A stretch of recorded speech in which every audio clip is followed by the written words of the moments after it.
آئے اور کہنے لگے زینب ذرا پردے کے پیچھے سے دیکھ تو صحیح میری بہن، ان بزدلوں کو جرت ہی نہیں ہو رہی حسین کے مقابلے میں آنے، ایک دوسرے کو دھکا دیتے، تو جا تو جا، پھر اکٹھے وار ہوئے۔ یہ کون ہے کٹا ہوا، لباس ہے پھٹا ہوا، یہ بال یقین حسین ہے، نبی کا نور عین ہے۔ پھر چاروں جانب سے تیر برسے تو امام علی مقام چونکہ نماز کا وقت ہو گیا تھا، اترے گھوڑے سے، خون بہہ رہا تھا، گرم ترین ریت سے تیمم کیا، سر سجدے میں رکھا، اور جب شمر آپ کی گردن کاٹنے لگا تو کہنے لگے ٹھہر جا ذرا رب سے ایک بات کر لینے دے، اور پھر بولے امام حسین، کہنے لگے مالک تو اب بتا کہ حسین سے راضی ہے کہ ناراض ہے، تو بتا۔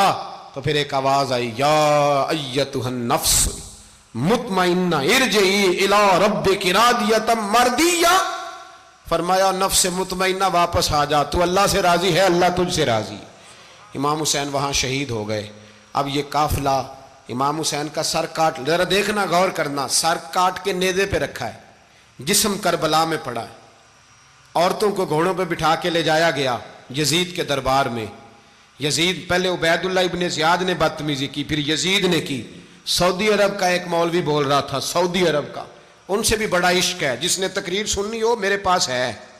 ہمیں لوگ مشورے دیتے ہیں کہ جو یزید کو اچھا کہے اور حسین کو باغی کہے اس کو ہم امام مان لیں، اس بے شرم بے حیا کو جو نبی پاک کے گھرانے کے بارے میں بکے اسے امام۔ سعودی عرب میں مسجد نبی میں درس دینے والا جس نے تقریر سننی ہو میرے پاس ہے، وہ کہتا ہے یزید تو بڑا اچھا آدمی تھا، اس نے تو بڑی خدمت کی، تو میں نے اسے کہا رشتہ داری کر لیا یزید کے ساتھ، قریب ہو جا۔ شرم نہیں آتی؟ آج بھی نبی پاک کا دل دکھاتے ہو، حیا نہیں آتی، خیال نہیں آتا؟ اور لوگ گھر میں بیٹھ کے باتیں کرتے ہیں، کہتے ہیں جی جو بیت اللہ میں ہو وہ بھی برا ہو سکتا ہے۔ بیت اللہ میں تو 360 بت بھی تھے، وہ اچھے تھے۔ مدینے میں تو 360 منافق بھی رہے، پوری سورہ منافقون نازل ہوئی، وہ اچھے تھے۔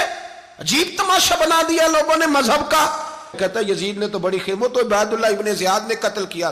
بے شرمو، اگر عبید اللہ ابن زیاد نے بھی قتل کیا تھا تو حکومت کس کی تھی؟ تو پھر یزید نے عبید اللہ ابن زیاد کو سزا کیوں نہیں دی، بلکہ ایک جگہ 2 گورنریاں دی اس کو؟ یہ حال کیا۔ بلکہ سنو کہ یزید چھڑیاں مار رہا تھا، چھڑیاں امام حسین کے لبوں پہ، تو نعمان بن بشیر صحابی تھے، بول پڑے، کہنے لگے او یزید بدبخت، ہاتھ پیچھے اٹھا، مجھے اللہ کی عزت کی قسم میں نے سینکڑوں بار نبی پاک کو ان ہونٹوں کو چومتے دیکھا ہے۔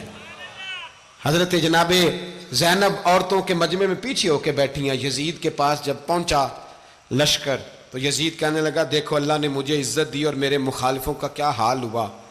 تو بی بی زینب بول پڑی، اتنے صدمے سہے پر آواز توانا ہے، جاندار ہے، جاندار۔ ہمارا کسی بندے سے جائیداد کا رٹا نہیں، ہم تو چاہتے ہیں امت اکٹھی ہو جائے، لیکن جو بندہ نبی پاک کی ماں کو دوزخی کہے، حضور کے باپ کو جہنمی کہے، یزید کو امیر المومنین کہے، اس کے ساتھ اتفاق رائے کر لیا جائے، یہ مذہب ہماری سمجھ میں نہیں آتا، بالکل نہیں آتا، قطعاً نہیں ہماری سمجھ میں آتا۔ کیسے اتحاد کر لیا جائے؟ یہاں تو میرے بھائی جو ہمارے ابا کا مخالف ہو اس سے اتحاد نہیں ہوتا، اور جو نبی پاک کے والد کو دوزخی کہے اس سے اتحاد ہو جائے۔ کہتے ہیں جی وہ جی اتنی فرقہ واریت ہو گئی، ہم کس مسجد میں جائیں؟ 60 پارٹیاں پاکستان میں رجسٹرڈ ہیں جو الیکشن لڑتی ہیں، کبھی کسی بندے کو ٹینشن نہیں ہوئی کہ کس کے پاس جائیں کس کے پاس نہ جائیں، کبھی نہیں کو بولا کہ اب وہ بھی کھڑا ہو گیا، وہ بھی، کوئی ٹینشن نہیں۔ مذہب کی باری ٹینشن ہو جاتی ہے، اتنا بڑا مذہب ہوتا ہے بھائی، غلط بندے بھی آ ہی جاتے ہیں بیچ میں، تھوڑا پہچان کے چلنا پڑتا ہے صحیح کون ہے اور غلط۔ اور یہی تو ہمیں امام حسین نے بتایا ہے کہ مذہب کے اندر ہی تم نے شناخت کرنی ہے کہ بندہ ٹھیک کون ہے اور بندہ غلط۔ یہی تو کربلا ہے، یہی تو امام حسین نے بتایا، کفر اسلام نہیں، حق اور باطل۔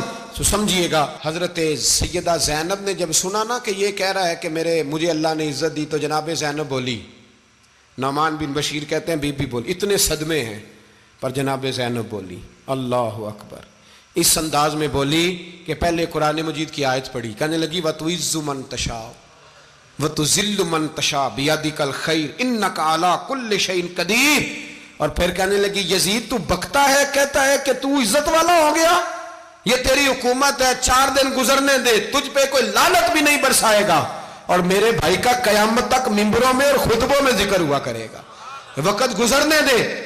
جب جناب بی بی زینب بول رہی تھی تو حضور کے ایک نابینا صحابی پاس بیٹھے تھے، جناب نعمان بن بشیر کا ہاتھ ہلایا، ہلا کے کہنے لگے کیا علی آ گئے؟ تو علی کی آواز لگتی ہے، جبریل